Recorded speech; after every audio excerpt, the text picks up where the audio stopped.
سلامت أنا هبلنا فتواتن كبراتن بيتسب تقراي برودكاست سيرفيس نعلة سولوس سالس حدار كلتشن عسر شمونتن عم تمرت استوادرو حدشتن وأنا مزعباتات حيزنا لكم قريبنا لنا حبراوز عن حيتكم سناكهم بمعدام نابزر زراتهم تسقاقيرنا جنرال تادس وردا رفتا زهب قطين تزاز أوريدوم بخالي حبريتا أب تقراي نخالوت أبنتاو زخونة زحبن تقبار تجميرو لام ላላውነት ትግራይ ናብ ሕገ መንግስታዊ ቦታኡ ዝተመዛበለ ህዝቢ ናብ ዓዱን ከይተመለሰ ዝግበር መረፃ ከም ዘይቀበሉ ታምቱ ውድባት ገሊጾም በኻሊ ሓበሬታ ብማሕበር ሰናይ ድሌት ትውልድ ዝጀመረ ክብሪ ንትግራይ ንዝሰርሑ መራሕቲ ክልመድ ዘለዎ ምዃኑ ተገሊጹሎም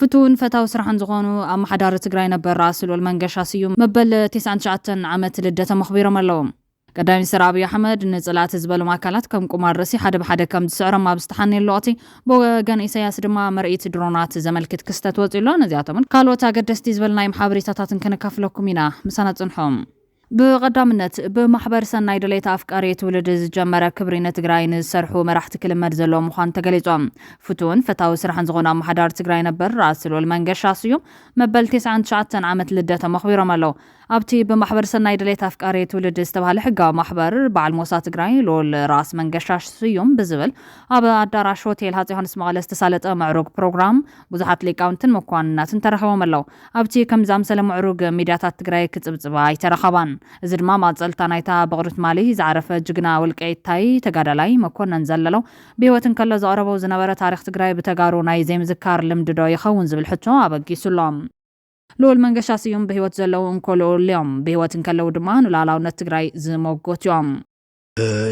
شديبتو 53 ዓመተ ምህረት ነው የገባሁትና እስከ 1960 5 ዓመተ ምህረት ድረስ እዚያ የነበርኩት 15 ዓመት በዛን ጊዜ ክልሉ የነበረው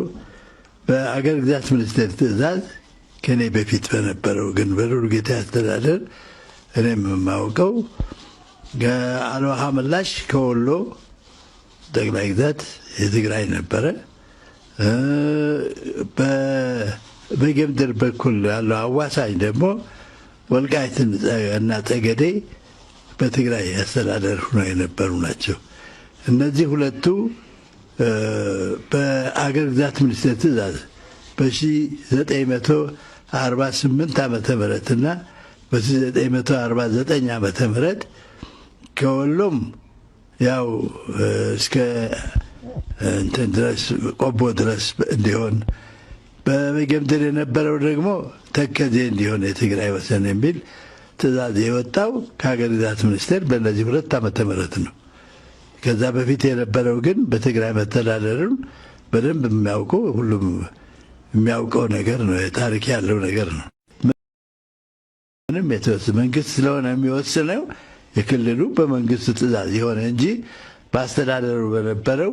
የድሮውን እንትን አይደለም ታሪኩ ተከትሎ አይደለም በአባቴ ጊዜ የነበረው እስከ እነዚህ ዓመተ ምህረት 1948 እና 49 ዓመተ ምህረት በሁለቱ ዓመት ትዕዛዝ ብቻ በሀገር ግዛት ሚኒስቴር ትዕዛዝ ከትግራይ ጠቅላይ ግዛት ወደ ወሎም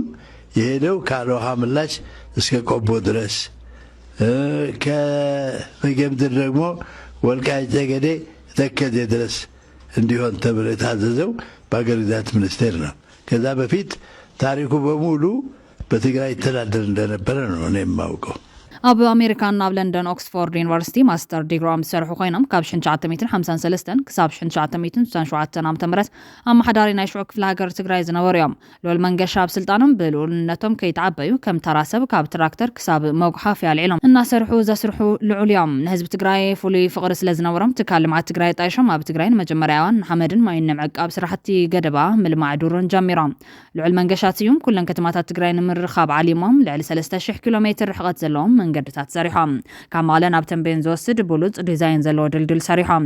ህወሓት ኢህአዴግን ፌደራላዊ ስርዓት ኢሉ ካብ ትግራይ መንጢሉ ንክልል ዓፋር ዝሃቦ ናይ ዓፋር ዳሉል መንገዲ ፀሓይን ሙቐትን ከይፈርሑ ስሌን ቆቢዖም ደፊኦም መንገዲ ፀሪጎም ብዘይሕጋ መንገዲ ናፍቲ ዳሉል ዝዘርፉ ዝነበሩ ወፃተኛታትን ማእኸላይ መንግስቲ ብምሕባር ካብ ሃገር ከም ዝወፁ ገይሮም ንጨውን ኣውፃኢ ጋንፉር ኣርሖ ተባሂሎም ዝፅውዑ ነጋሩ ተማጣን ግብሪ ከም ዝኸፍሉ ዝገብር ቢሮ ሚኒስትር ገንዘብ ጣይሾም ዳሉል ብሙቐት ሓይሊ 10,000 ሜጋዋት ሓይሊ ከም ዘመንጭ ኣጽኒዖም ማስተር ፕላን ከተማታት ትግራይ በመድላው ድማ ጽባቐ ከም ዝሕሎ ገይሮም ዲዛይን ቤተክርስትያን ኣክሱም ጽዮን ብቅርጺ ኣክሊል ነገስታት ነዲፎም ደው ኢሎም መስሪሖም ሓሳብ ሕብረት ኣፍሪካ ካብ ምፍጣር ክሳብ ህንጻ ቤት ጽሕፈት ሓድነት ኣፍሪካ ንክስራሕ መሪሖም ካብ 1949 ክሳብ 1952 ድማ ሚኒስተር ስራሕን መራኸቢ ብዙሃን ኮይኖም ብሉጽ ኣገልግሎት ሂቦም ከተማ ባህር ዳር ብዘመናዊ ፕላን ነዲፎም ሆስፒታል ፈለገ ህይወት እውን ሰሪሖም ማስተር ፕላን ናዝሬት ኣዳማ እውን ብምስራሕ ፍትውቲ ከተማ ገይሮማ ትካል ቱሪዝም ኢትዮጵያ ኣጣይሾም ናይ ኢትዮጵያ ኣየር መንገድ ኣጣይሾም ኢትዮጵያውያን ካፒቴናት እውን ኣፍርዮም ኣሰናዳይ ባቡር ብምዃን ናይ ፈረንሳይ ባቡር ጥራሕ ይበሃል ዝነበረ ንሃፍቲ ዝካፈል ብምግባር ካብ ሸሜን ደፍሮ ኢትዮ ጅቡቲ ተባሂሉ ከም ዝጽዋዕን ኢትዮጵያ ድማ ወደብታ ጁራ ከም ትጥቀምን ገይሮም እዮም እንግሊዝ ንሙሉእ ሞያሌ ብባዕዳዊ ግዛት ኬንያ ብትመሓደረሉ ዝነበረ እዋን ሎል መንገሻ ስዩም ብድርድር ንሞያሌ ብምምላስ ኢትዮ ሞያሌ ተባሂሉ ንክጽዋዕ ብሉጽ ስራሕ ሰሪሖም ምጻሪ ነዳዲ ወደብ ዓሰብ ኣስሪሖም ግድብ ኣባይ ሓይሊ ከም ዘመንጪ ንሃይለ ስላሴ ብምቕራብ ተመራመርቲ ኣምጽኦም ኣመሓዳሪ ሲዳሞ ኮይኖም ኣብ ተሸሙሉ እዋን ድማ ከተማ ኣዋሳ ብድንቂ ፕላን ፍቕርቲ ከተማ ንኽትከውን ሰሪሖም ኣመሓዳሪ ኣምቦ ኣብ ዝነበረሉ እዋን ጽርግያታት ሰሪሖም ተጠቃሚ ሓይሊ ኤሌክትሪክ እውን ገይሮምዋ ንረብሓ ጓሶት ኢትዮጵያ ንፈለማ እዋን ዋንክ ዝተባሃለ ዓሌት ጻዕዳን ጸሊምን በጊያት ተኣታትዮም ኣከፋፊሎም እዮም ነበር ጋዜጠኛ ልጅ አብርሃ አረጋዊ ኣብ ዘስፈሮ ጽሑፍ ድማ ሎለ ራስ መንገሻ ኣብ ምፍላም 1960 ዓመተ ምህረት ንሓርበኛታት ትግራይ ብምምራሕ ናብ ምዕራብ ትግራይ ገጾም ኣጽዋር እናለበዱን ጽርግያ እናጨደዱን ተከዘብ ምስጋር ንጎላጉል መዝጋውል ቃይት በቲኾም ናብ ጸገዴ ብምድያብ ፈላማይ ትልሞም ብምፍጻም ታድሶ ሰይሞም ኣብቲ ታድሶ ገዛ ጎንደር ዝነበሩ ጀነራል ነጋ ተገኝ ነተጻዋቲ ጭራዋጣ ይርጋ ዱባለ ንዝረከብዎም ሓርበኛታት ጎንደር መሪሖም ናብ ወልቃይት ጸገዴ ተረኺቦም እቲ መድረኽ ተማሚቖም ሽዑ ድምጻዊ ይርጋ ዱባለ ዝጭራዋጡ ሒዙ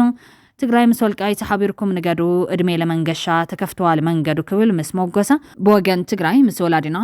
ልኡል ራእሲ መንገሻ ዮሐንስ ኣብቲ በዓል ዝተረኸበ ድምጻዊ ድማ መተማን ትግራይን ኣይ ሓደ እንዳዓዱ ሓርማዝ ኣጫህዬ ትግራይ ኣይ ሓደ እንዳዓዱ ትግራይ ምስ ጸገዴ ኣይ ሓደ እንዳዓዱ ወልቃይት ምስ ትግራይ ኣይ ሓደ እንዳዓዱ እንኳዕ ደስ በለኩም ሓቢርኩም ንገዱ ዕድመ ንመንገሻ ክፉትዩ መንገዱ ክብል ኣስፊሩላ ዝኾነ ኮይኑ ትማሊ ነበር መራሒ ትግራይ ልኡል መንገሻ ልደቶም ተኸቢሩ ኢሎም ትግራይ ናይ ምምራሕ ዕድል ዝረኸቡ ቦርሲ ዋላ እንተኾነ ኣብ ዘመናዊ ታሪኽ እቶም ዝበለጹ መራሒ ምንባሮም ኣይከሓድን ልዑል መንገሻ ኣብ መንጎ ደቂ ሓደ ብሄር ዝተገበረ ከንቱ ምቅታል ካብ ምትኹታኹን ብቂል ተበጊስካ ኣብ ብሄርካ ካብ ዝግበር በደል ዝነጽሁ ኣብ ዓደቦም ትግራይ ዘለዎም ሰናይ መንፈስ ዘቐደሙ ዓብዪ መራሒ እዮም ነዊሕ ዕድመ ይሃቦም ርሑስ ልደት ተመኒና ብኻሊ ሓበሬታ ኣብ ትግራይ ንኻልኦት ኣብነታዊ ዝኾነ ዝሕብን ተግባር ተጀሚሩሎም ኣብቲ ኣብ ሰንኪ ኩናትን ወረ ኩናትን መናእሰይ ተረጋጊዑ ክሰርሕላ ዘይከኣለ ትግራይ ቅድሚ ሕዚ ብጆኖሳይደራት ዝዓነወ ሃፍቱ ከየሰኮኖ ብኒሕ ናብ ኢንቨስትመንት ዝተመለሰ በዓል ሃፍቲ ኣብ ውሽጢ ሓፂር እዋን ባህጉ ተግባራዊ ብምግባር ኣብነታዊ በዓል ሃፍቲ ምዃኑ ኣረጋጊጾም እተን ቅድማ ወርሕ ካብ ወፃኢ ዓድን ኣብ ትግራይ ዝኣትዋ 660 ናይ ሃለቃ ሞጎስ ምሩፃት ዓሌት ተላሕም ወሊዳን ከባቢ 500 ምራኹ ተወሲኸን ብሓፈሻተን ምሩፃት ዓሌት ናብ ከባቢ 1160 ከም ዘተራብሓ ኮሚሽን ኢንቨስትመንት ትግራይ ኣፍሊጦም ኣብ ወረዳ ራያ ዓዘቦ ዝርከብ ናይ ሃለቃ ሞጎስ ፕሮጀክት ናብ ውሽጢ እንተኣቲኹም እስራኤል ድየ ዘለኹ ዘብል እዮም ልዕሊ 13 ሸይዳት ተሰሪሑ ተወዲኡ ኣብቲ ፕሮጀክት ዝርከብ ባዮጋዝ እውን እናተወደዩ እቲ ፕሮጀክት ሰፊሕ ስለ ዝኾነ ውሽጥን ውሽጢ ኣስፋልት ብስሩ ኮንስትራክሽን ተሰሪሖም መስፍን ኢንዱስትሪያል ኢንጂነሪንግ እውን ብመዳይ ሼድ ዓሸሩ ኣዕሪፍዮም ትራንስ እውን ብመዳይ ትራንስፖርት እዚ እዩ ኢኮኖሚ ምትእስሳር ማለት ክብል ብዛዕባ ተጀሚሩ ዘሎ ኣዝዩ ተስፉ ዳግመ ህንፀት ትግራይ ብውልቀ ሰብ ሃፍቲ ዝምልከት ቢሮ ኢንቨስትመንት ገሊጹ ዘሎ ሃለቃ ሞጎስ ኣብ 2013 ዓመተ ምህረት ብጆኖሳይደራት ኢትዮጵያ ኣምሓራን ኤርትራን ልዕሊ 800 ጠለ ከፍቲ ማሽነርታትን መፍረይ ቀለምን ሓዊሱ ዕንወትን ወራርን ዝተፈጸሙ በዓል ሃፍቲ ነይሮም ኣብ 2013 ዓመተ ምህረት ራድዮ ፍራንስ ኢንተርናሽናል ኣብ ዘርግሖ ጸብጻብ ኣብ ደቡብ ትግራይ ጎልጎል ራያ ሕርሻ ምኾኑ እውን ብወታደራት ኤርትራን ወራርቲ ኣምሓራን ብዙሕ ዕንወትን ስርቅን ከም ዝበጽሖ ዝምልከት ዝሕዝን ሓበሬታ ንዓለም ኣቃሊሑ ነይሩ እዮም ኣብ ትዋን ኣብ ሕርሻ ምኾኑ ብብርኪ ኢንቨስትመንት ብርክት ዝበሉ ሰብ ሃፍቲ ካብ ምህጣር እንስሳ ጀሚሩ ክሳብ ምፍራይ ቀለም ኣብ መልማዕ ኣሕምልቲ ገደናን ዝራእትን ዝነጥፍ ሰፊሕ ጎልጎል ሕርሻ ኮይኑ ናይ በዓል ሃፍቲ ሃለቃ ሞጎስ ምህጣር ከፍቲ ልዕሊ 800 ጥሪት ማሽነርታትን መፍለይ ቀለብን ሓዊሱ ዕንወትን ወራርን ትበጽሖ ብተማሳሊ ኣብ ካልኦት ኢንቨስተራት እውን ይፍጸም ዝነበረ ግፍዒ ራድዮ ፍራንስ ኢንተርናሽናል ጸብጻብ ሰሪሕሉ ነይሩ እዮም ሕዚ ግን እቲ ዝተፈጸመ ግፍዕታት ዝወረደ ክሳራታት ኣብ ዓዲ ኢንቨስትመንት ከየፍስስ ኣየሕንኮለንን ዝበለ በዓል ሃፍቲ ሃለቃ ሞጎስ ዳግም ነታ መኾኑ ማእኸል ኢንቨስትመንት ሕርሻ መይዳ ራያ ዝርከብ ትካሉ ብምምላስ ብሽሙ ዞናን ገዚፍ ናይ ጸባ ፕሮሰሲንግ ትካል ዕላዊ ስርሑ ምጅማሩ ቢሮ ኢንቨስትመንት ትግራይ ቅድማ ኣብ ቀረባዋን ኣበሲሩ ነይሩ እዮም እዚ ፕሮጀክት ይምባር ድሮን ኣፍርያት በቂዕ ዘሎ ወረዳ ራያ ዓዘቦ ጣብያ ካራ ዓዲሹ ዝርከብ ሓለቃ ሞጎስ ዘመናዊ ኢንተግሬትድ ራንች ካብ ወፃኢ ናብ ትግራይ ዝተኣቶ ዘሎ ቴክኖሎጂ እንታይ እዩ ዝብል ሕቶ ዘለዓለ ኮሚሽን ኢንቨስትመንት ትግራይ ምላሹ ድማ ብኽነት ማይ ንምውጋድ ዘመናዊ ድኹዕ ንምምጣን ጉልበትን ምቕናስን ኩሉ ነገር በቴክኖሎጂ ይዝምራሕ ቴክኖሎጂ ድሪፕ ኢሪጌሽን ዝተፈላለዩ ማሽናት ተራጊፎም ገሊኦም ተገጣጢሞም ኣለዎም ካልኦቶም ድማ ንክግጠሙ ኣብ ዝተዋደደ ሃይሃይታ ስራሕ ምህላዎም ዝረኣየ ሰብ ከም ዝኣምሰሉ ብዙሓት ፕሮጀክታት ተዝህልዎና ዘብል እዮም ምስ ናይ እስራኤላውያን ዝመሳሰል መዝሐሊ ገዛ ወይ ከዓ ኮልድሮም ታኒፁ ተወዲኡ ንግልጋሎት በቂዑ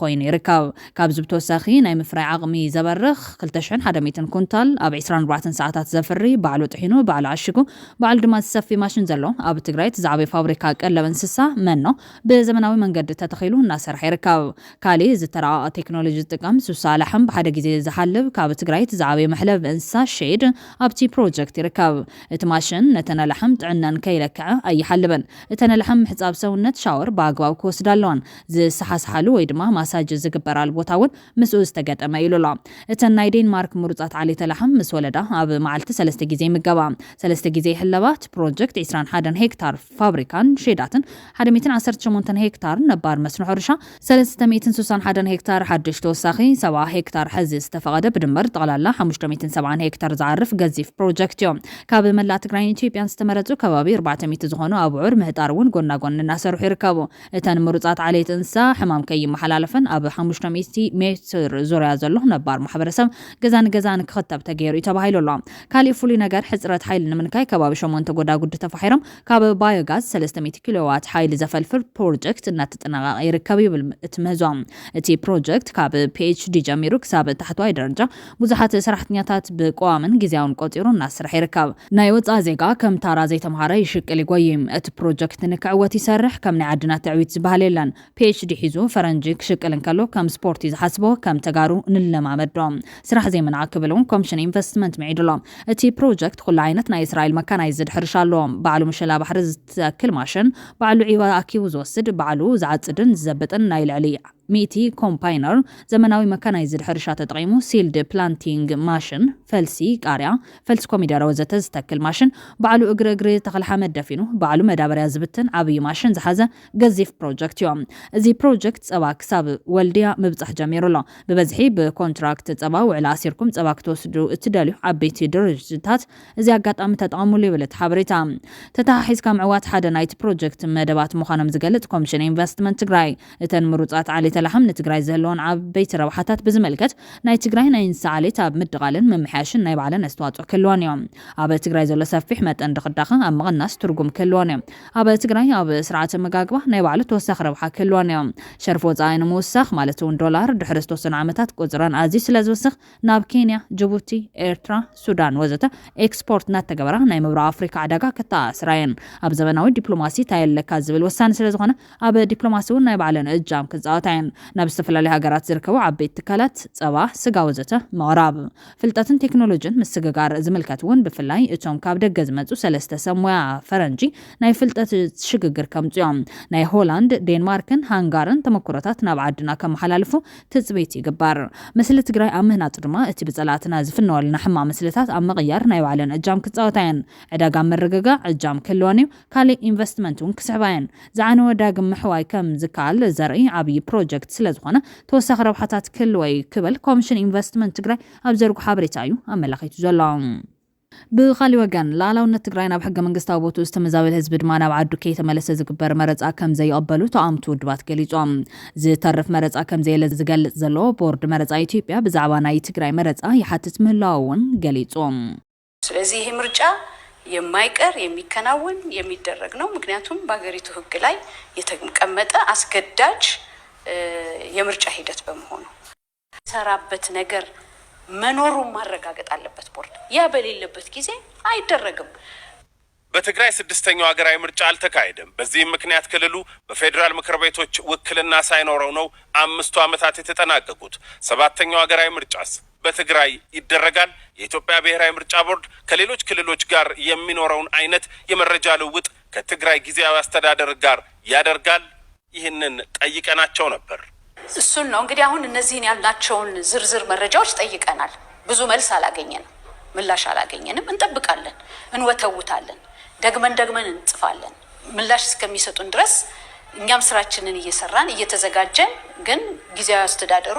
ምላሽ ሰጥቶ ወደዛ ገብተን የምንሰራበትን ሁኔታ ለማመቻቸት እየሞከርን ነው።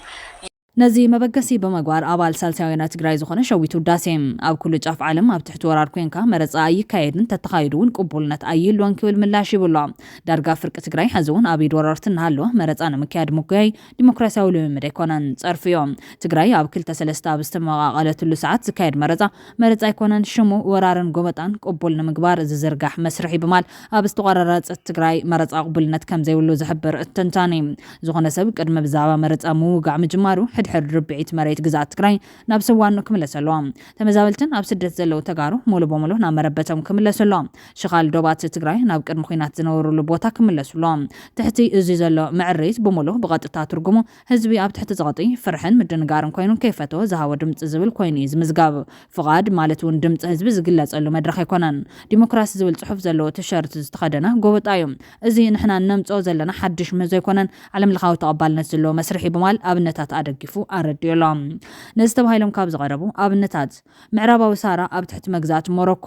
ሪፈረንደም ተኻይዱ ተባሂሎም እቲ ሞሮኮ ኣብ ዝገወጠቶ መሬት ኣካይዱ ዝበለቶ ሪፈረንደምን ከባባዊ መረፃን ብህዝቢ ሳራ ተነፂጎም ብውድ ሕብራት ሃገራት እውን ኣፍልጦ ከይተዋሃቡ ቀርዮም ዝኾነ ኣብ ትሕቲ ቁፅር ማለት እውን ወራር ናይ ደገ ሓይሎ ዘሎ ግዛት ህዝቢ ዝወሃብ ድምፂ እቲ ህዝቢ ብነፃነት ክመርፅ ይኽእልን ተባሂሉ ስለዝሕሰብ ከምዚ ሕጋዊ ዘይቅቡል እዩ ዝቑፀር ክሪምያ ድሕሪ መግዛት ሩስያ ኣብ 2014 ሩስያ ሪፈረንደም ድሕሪ ድማ ከባባዊ መረፃ ኣካይዳ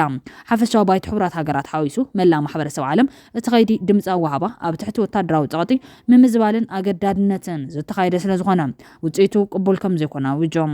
ኣብ ትሕቲ መግዛት እስራኤል ዝርከቡ ግዛታት ፍልስጤም ውድ ሕብራት ሃገራት ብተደጋጋሚ ህዝቢ ኣብ ሙሉእ ክባን ዕፅዋን ኣብ ዝኣትወሉ ዝተመዛበልሉ ወይ ድማ ኣብ ትሕቲ ወታደራዊ ምሕደራ ኣብ ዝርከብሉ ከባቢታት ዝካየድ መረፃ መለክዒታት ናፃን ፍትሓውን መረፃ ከማልእ ከም ዘይኽእል ብተደጋጋሚ ግልፂ ገይሩ እዮም ፍልስጤማውያን ድምፆም ክቡ እንተዝፍትኑ እኳ ኣብ ትሕቲ ጎበጣ ምህላው ንውፅኢት ኩሉ ዝተዘርግሐ መስርሒ ዝውስኖም ራብዓይ ኩዌት ኣብ ትሕቲ መግዛእቲ ኢራቅ ኣብ 1990 ኢራቅ ንኩዌት ወሪራ ሒዛ ኣብ ዝነበረትሉ እዋን ሪፈረንደም መዳልያ እቲ ደልዮም ፖለቲካዊ ውሳኔታትን ክትውስን ሕጋዊ ክትገብርን ህዝቢ ምስ ኢራቅ ንክወሃድ ኢሉ ድምፂ ሂቡ ዝብል ድራማ ከተተግበር ፂራ ኣብ ትሕቲ ናይ ወፃኢ ሓይልታት ዝካየድ መረፃ ሓቀኛ ድሌት ህዝቢ ከንፀባርቕ ስለዘይኽእል ግን ወላ ሓደ ዓዲ ማለት እውን ዓለም ለኻዊ ኣካል ኣፍልጦ ኣይሃቦምን ኣብ ካዚያን ደቡብ ኣውስቴንያ ድሕሪ ወራር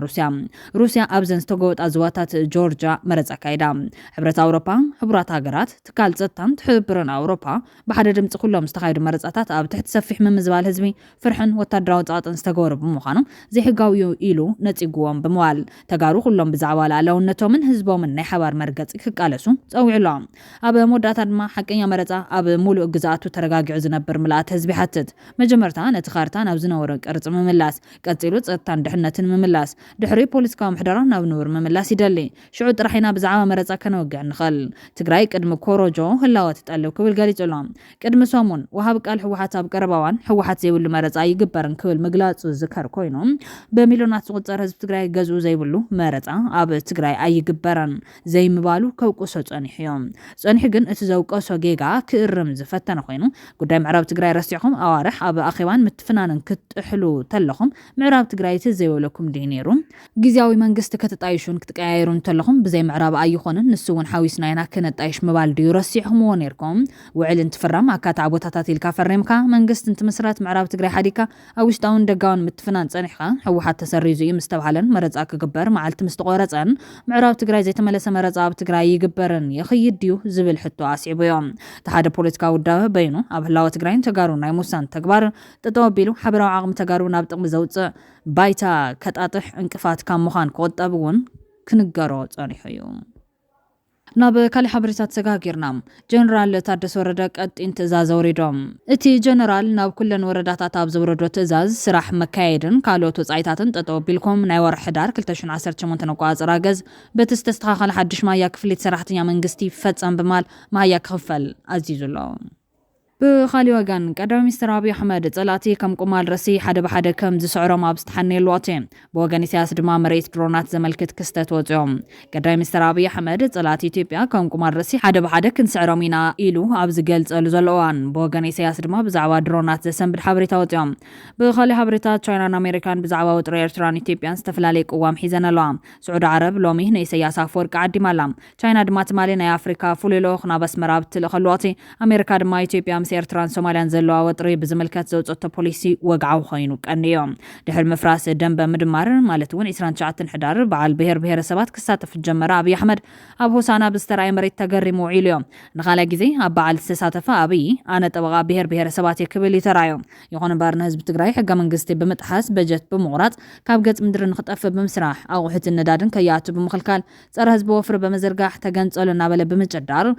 ብሔረሰባት ኢልካ ምጉርምራም ድንቁርና ይዝብል ናፊታ ይወርዶሎ ንሱ ግን ጸላት ኢትዮጵያ ከም ቁማር ርሲ ሓደ በሓደ እናራገፍናይና ክብል ተሰሚዖም ብዙሓት ዝመልእኽቲ ንኤርትራ ዝምልከት ብማል ስጋቶም ገሊጾም ኣለዉ ንሕና ደቂ ኮርኔል በዛብህ ኣይንሸማቓቕን ብጅግነት ጀመርናዮ ብጅግነት ክንወዳይና ዝበለ አብይ ኮርኔል በዛብህ ጴጥሮስ ኣብ እዋን ውግእ ኤርትራ ዋጋ ዝኸፈለን ኣብ ኢድ ሻዕብያ ወዲቑ ዝተረፈን ጅግናን ኣብራርን ነፋሪት ውግእ ኢትዮጵያን ነይሩ አብይ ምስ ኢሳያስ ብዛዕባ ንህዝቢ ትግራይ ንምንበርካኽ ወይ ድማ ንምጥፋእ ዝነበሮም መደብ ንሰለስተ ዓመት ኣብ ዝነበረ ርክባት ብዛዕባ ኩነታት ኮረኔል በዛብህ ጴጥሮስ ንምሕታት እኳ ከይሰርሐን ህዝብ ንክፈልጦ ከይገበረን ሕዚ እውን ንውግእ መቐስቀስ ምግባሩ ንብዙሓት ኣቆጭዕዮም አብይ አሕመድ ከምኡ ኢሉ ኣብ ዝገንፈለሉ እዋን ግን ካብ ኤርትራ ብዛዕባ ድሮናት ዘሰንብድ ሓበሬታ ወፂሉ ኢራን ንኤርትራ ብዙሓት ድሮናት ዕጢቃያ ክብል ጸብጻብ ኤሽያ ታይምስ ኣረጋጊጾም ኢራን ኣብ ማእኸላይ ምብራቕ ዘጋጥማ ፖለቲካዊ ቁጠባውን ወታደራውን ስዕረት ተኸቲሉ ዲፕሎማስያውን ቁጠባውን ገጻ ናብ ኣፍሪካ ምምላሳ ገሊጹሎ ስለምንታይ ኢራን ስትራቴጂካዊ ለውጢ ኣድላይ ኮይኑ ንዝብል ሕቶ ብመሰረት ትንታን ፖለቲካ ኢራን ናብ ኣፍሪካ ሙጓዓዛ ወግዓዊ ዲፕሎማስያዊ ዝምድናታት ጥራሕ ዘይኮነ ናይ ህላወ እውን ጉዳዩ ኢራን ድሕሪ እቲ መወዳእታ 2023 ኣብ ጋዛ ዝተኻየደ ኩናት ርኡይ ክሳራታት ኣጋጢምዋዮም ውድቀት ስርዓት ኣሳድ ኣብ ሶርያ ኣብ 2024 ከምኡውን እስራኤል ኣብ ልዕሊ ሃማስን ሂዝቦላህን ዘካየደቶ ስጉምቲ ንምክልኻላዊ ግንባር ኢራን ኣዳኺምዎዮም ብፍላይ ድማ ኣብ ሰነ 2025 ምስ እስራኤልን ኣሜሪካን ጸንሐ ዕናዊ ኩናትን ኣብ ልዕሊ ቴህራን ዝተገበረ ስንኩል እገዳ ሕብራት ሃገራትን ንኢራን ኣብ ኣህጉራዊ መድረኽ ተነጺላቶላ ካብዚ በተወሳኺ ሃገር ብኸቢድ ድርቅን ቅልውላዊ ከባብን ተሳኣላ ከም ውፅኢት ድማ ኢራን ሓድሽ ተስፋ ኢራን ኣብ ዝዋን እዚ ምስ ከም በዓል ማሊ ኒጀርን በርኪና ፋሶን ዝኣመሰለ ሃገራት ምዕራብ ኣፍሪካ ዝያዳ ጥቡቕ ርክብ ትፈጥረላ ተን ሃገራት ምዕራብ ኣፍሪካ ምስ ምዕራባውያን ሃገራት ርክብ ኣቋሪፀን ብተደጋጋሚ ወታደራዊ ዕልዋ መንግስቲ ኣካይደን እየን እዘን ሃገራት ንፀጥታ ሰብ ኣልቦ ነፈርትን ኣፅዋርን ኢራን ክደልያን ከለዋ ኢራን ግን ቁጠባዊ ዕዳጋታትን እገዳ ንምዕጋት ክሕግዛ ዝኽእል ኣገደስቲ ማዕድናትን ትደሊ ንኣብነት ኢራን ምስ ኒጀር ዩራኒየም 300 ቶን ብ56 ሚሊዮን ዶላር ንምዕዳግ ኣብ ስምዕ ከም ዝወፅሐት ይግለጽ እዮም እዚ ድማ ንዩክሌራዊ ፕሮግራማ ወሳንዮም በርኪና ፋሶን ማልን እውን ቀረብ ወርቂ ንምሓስን ምስን ሃገራት ንግዳዊ ርክብ ንምምስራትን ትሰርሕላ ይኹን እምበር ጉዕዞ ኢራን ብስሉጥ ክጓዓዝ ኣይከኣለን ሕቡራት ኢማራት ዓረብን ስዑድ ዓረብን ኣብ ኣፍሪካ ዘለዎን ርኡይ ንግዳዊ ጽልዋ ንንጥፈታት ኢራን ይፈታተነሎም ብተወሳኺ ኢራን ኣብ ርብሓ ዝተመርኮሰ ኣገባብ ጥርጣረታት ይልዕልሎም ይኹን እምበር ኢራን ኣብ ወርሒ ዳር 2025 ብበዝሒ ሰብ ኣልቦ ነፈርቲ ናብ ኤርትራ ምቕራባ ንመራሒ ኤርትራ ዓብይ ፀጋም ምዃኑ ተረጋጊጹሎ መንግስቲ ኤርትራ ካብ ኢራን ጥራሕ ዘይኮነስ ካብ ቻይናን ኣሜሪካን ደገፍ ይረክበሎ ንኣብነት ኣሜሪካ ሓድሽ ሰነድ ፖሊሲ ወፃኢ ኣውፅኣ ኣላ ኣብ ምብራቕ ኣፍሪካ ላዕላውነት ኤርትራ ከም ትድግፍ ገሊጻ ኣላ ምስ ፍሕፋሕ ኢትዮጵያ እውን ይቃወም ኢላ እያ ኣሜሪካ መንጎ ኢትዮጵያን ኤርትራን ሶማልያን ሓድሽ ግጭታት ንምክልኻል ትኩረት ክትገብር ከም ዘለዋ ምምሕዳር ትራምፕ ዘውፅኦ ሰነድ ፖሊሲ ሃገራዊ ድሕነት እውን ይሕበር IMF እውን መሓንቆ ቁጠባ ኢትዮጵያ ሒዙሎ